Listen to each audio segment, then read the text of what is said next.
and welcome back to Gen X Gon' Give It To Ya, the podcast where we travel through the sounds, stories, and soul of Generation X. Today we are honoring a voice that defined romance for an entire generation, a voice that didn't just sing love songs, it became love songs. Peabo Bryson. Peabo Bryson was born April 13, 1951, as Robert Peabo Bryson in Greenville, South Carolina. His journey takes us from humble beginnings in the South to global stages, to Disney immortality, and ultimately to a legacy that still echoes today. So let's take this ride together, because this isn't just music history, this is our history. Peabo Bryson was son of Marie Bryson. Little is known about his father. Robert Peabo Bryson grew up with his two sisters and brother during a time of deep segregation and limited opportunity, but rich in cultural expression. Early life consisted of hard work on his grandfather's farm. He would develop strong work ethics that would pay off during his career. His earliest exposure to music came from his mother, who had a deep love for music. She often took Peabo to concerts and performances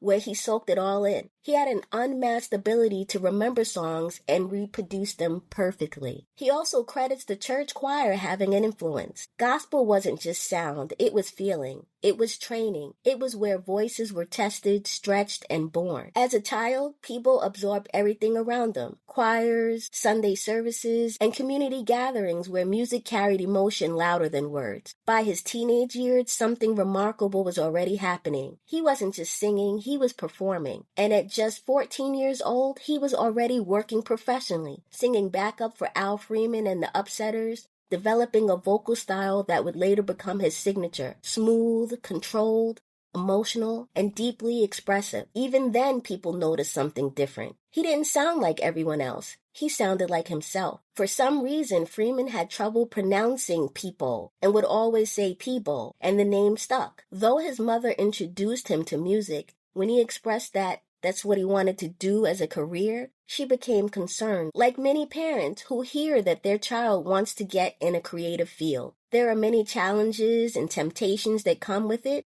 as well as wondering if they can actually make a living from it. Peabo eventually convinced his loved ones he was fully committed. Before the fame, there is the road. Peabo joined touring groups like Moses Dillard and the Tex Town Display, traveling through the Chitlin Circuit, the network of venues that gave Black performers a place to work, survive, and grow during segregation. These were not glamorous stages. They were packed clubs, long nights, and endless miles. But they were also classrooms. He learned discipline. He learned consistency. He learned how to perform when everything around him was imperfect. This is where he became an artist. In 1967, during a recording session with Moses Dillard and Tex Town Display at Bang Records in Atlanta, the label's general manager, Eddie Briscoe, was impressed with Peabo's voice. Briscoe signed Bryson to a contract as a writer, producer, and arranger, and encouraged Bryson to perform his own songs. He would continue to work with local bands while writing and producing for Bang Records. A new chapter begins, and the world was about to hear what had been developing for years. The late 1970s and early 80s became Peabo Bryson's defining era. He stepped into the Quiet Storm movement, a place where music wasn't rushed, it was felt. In 1976, he released his first album, Peabo,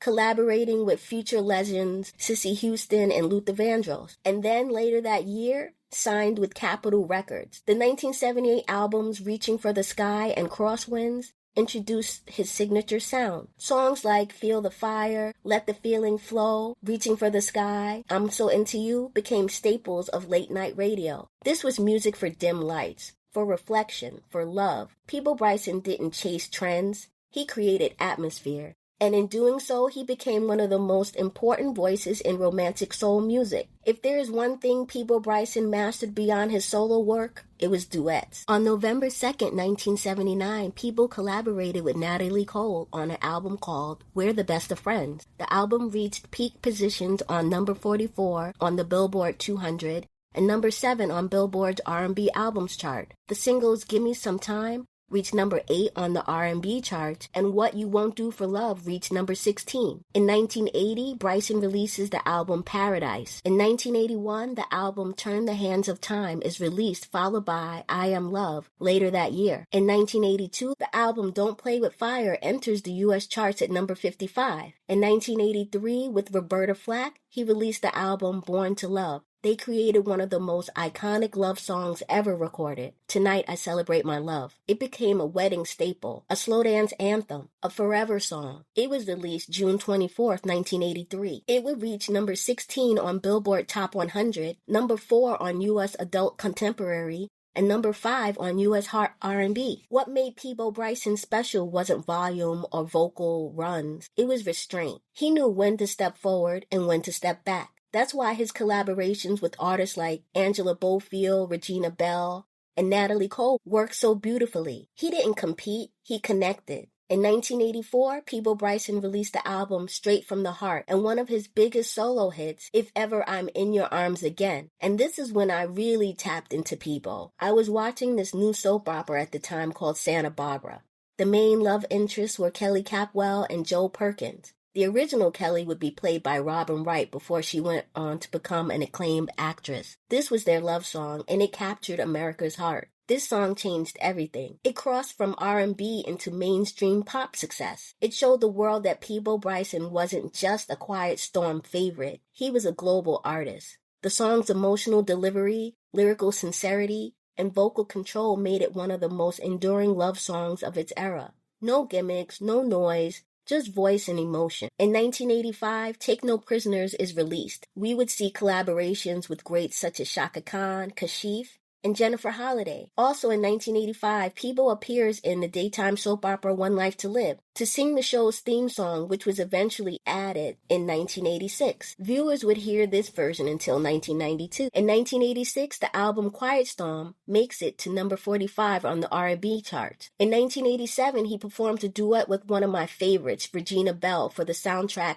of the comedy Leonard Part 6. Called Without You. The duo would go on to record 3 more singles throughout the years. In 1988, he performs a duet with Angela Bofield on a song called For You and I. Y'all, this man did not stop working.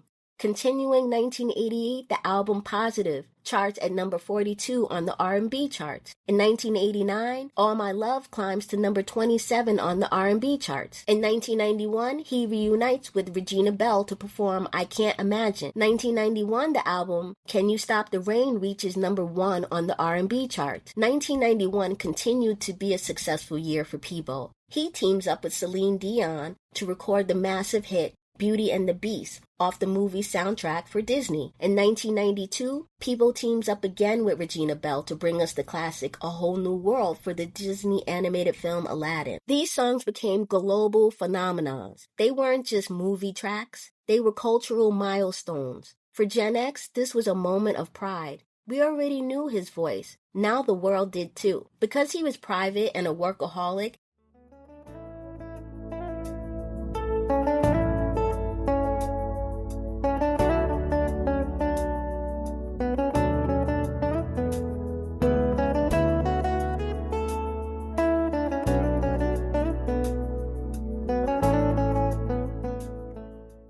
it would seem that he didn't have time for love and romance, but I did find out that he was in a serious relationship with Juanita Wilkinson, former wife of boxer Sugar Ray Leonard, whom he'd known for many years before becoming romantically involved. Peabo expressed in an interview that they were planning to marry. Then suddenly she ended the relationship. There were no rumors swirling around, no fights for people to speculate on. Peabo, being a true gentleman and professional, would only say, I will never speak badly about Juanita. Peabo was also in a relationship with beauty queen pageant competitor Angela Thigpen. Her successful achievements would land her opportunities in TV, acting, and entertainment hosting. She's appeared in shows like The Have and Have-Nots, Army Wives, and the TV miniseries Mama Flora's Family. Bryson and Thigpen would get engaged, but ultimately the relationship would quietly end. Peabo would meet and marry the love of his life, Tanya Boniface, on July 20th, 2010.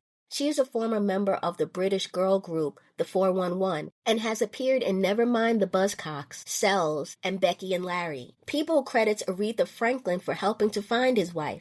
He states that he was ready to give up on love. The Queen of Soul cautioned him to be patient and wait for someone special. The couple would have a son, Robert, who would sometimes join his father on stage. He also has a daughter from a separate relationship named Linda. Like many long career artists, Peabo faced challenges, industry challenges, financial setbacks, shifting radio landscapes. But he never disappeared. He kept performing. He kept recording. He kept showing up. Like many long career artists, Peabo faced challenges, industry changes, financial setbacks, shifting radio landscapes. But he never disappeared. He kept performing. He kept recording. He kept showing up. Peabo Bryson would release 5 more albums through 2018, Through the Fire, Peace on Earth, Unconditional Love, Missing You, and Stand for Love. In 2019, he suffered a minor heart attack. His wife Tanya is credited for giving him CPR for 20 minutes until paramedics arrived. He recovered and returned to music. That comeback wasn't just professional. It was personal. It showed resilience. It showed commitment. It showed that his voice still had something to give. In later years, Peabo Bryson continued performing for fans who had grown up with his music. He became a living legacy, a voice from another era still present in the now. On August 11, 2025, Peabo Bryson announces a new album and 50th anniversary tour with tons of stops throughout the U.S. The album will be titled Grace and produced by Jimmy Jam and Terry Lewis. Need I say more? He also planned to release a book with stories spanning his career. On June 2nd, 2026, after suffering a stroke, Peabo Bryson passed away at the age of 75. The world responded with tributes, memories, and gratitude. Regina Belle would say, "With a heavy heart, I share the loss of my dear friend and duet partner, Peabo Bryson. Thank you for your music, the memories, and the magic." Celine Dion shared, "I'm heartbroken to hear that we lost Peabo Bryson today. His incredible voice and his kind spirit embodied the beauty of song and performance. He was so wonderful and generous to me all those years ago. When we recorded Beauty and the Beast, he made me feel so comfortable, as I was just learning to sing in English. He will remain for me always as a real symbol of the joy that music has brought to my life. His voice and his talent will be missed." His music had never been background noise. It had been part of people's lives. First dances, last dances, love stories, memory-making moments. Let's remember the classics. If Ever You're in My Arms Again, Tonight I Celebrate My Love, Feel the Fire, Beauty and the Beast, A Whole New World, and many of his other great ballads. Each one a timestamp in someone's life. Each one a memory trigger. Each one a moment frozen in time. Peabo Bryson didn't just sing songs. He gave us moments. He gave us emotion. He gave us love in its purest sound. And even though he is no longer here, that voice is still with us. Every time a quiet storm fades in, every time a slow dance begins, every time love needs a soundtrack, Peabo is there. Here's some little known facts about Peabo Bryson. He is sometimes known as the king of balladeers. Other little known facts: in February 1993, Peabo Bryson became the first artist in history to have separate records top 4 different charts simultaneously. The songs in their corresponding charts were A Whole New World, his duet with Regina Belle, which reached #1 on both the pop and adult contemporary singles chart. By the Time This Night Is Over, his collaboration with saxophonist Kenny G, that topped the contemporary jazz album chart. And finally, The King and I, the studio cast recording of the musical featuring his vocal performance. That topped the classical crossover album chart. In 2003, Bryson's severe tax problems resulted in the IRS seizing property and auctioning off many of his prized possessions to pay a $1.2 million debt. The auctioned items shockingly included his grand piano, electronic equipment, and his 1992 Grammy Award. Thankfully, a close family friend purchased his Grammy and returned it to him. In 1998, Peabo Bryson contributed his voice to Barney's Great Adventure, an original motion picture musical soundtrack with the song Dream. Jimmy Jam and Terry Lewis produced his 2018 album Stand for Love. Another fun fact: before fully committing to music, Peabo considered becoming a doctor. In 2006, he co-hosted with Angie Martinez for an infomercial for Time Life's Classic Soul Ballads music collection. In 2000, Peabo Bryson participated in the 41st International Festival of the Song of Vina del Mar. where he won the international competition representing France, earning the Gaviota of Gold in the contest. In 2001, he was invited as jury to the festival. September 4th is declared Peabo Bryson Day in Charleston, South Carolina, and North Charleston, South Carolina during the Low Country Jazz Fest. Many of us were blessed to have Peabo Bryson share his talent with the world in a time when love songs and romance were monumental. Imagine how many mixtapes he's appeared on in the 90s. He put the R in romance. I send my sincerest condolences to his loved ones.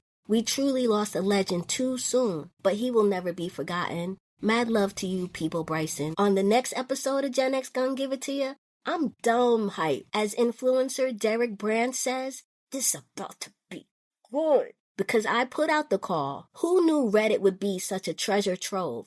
Gen Xers from all over answered the call and want to join the block party. My next guest is repping from Kansas City, Missouri. Victor Holacek is an extraordinary artist whose work blurs the lines between fantasy, surrealism, and imagination. Known for creating hauntingly beautiful worlds filled with symbolism and emotion, Victor is a visionary whose paintings invite viewers to explore the mysterious and unexpected. His distinctive style combines elements of dark fantasy and surrealism, resulting in artwork that is both captivating and deeply thought-provoking. His work has been exhibited internationally and collected both in the United States and abroad.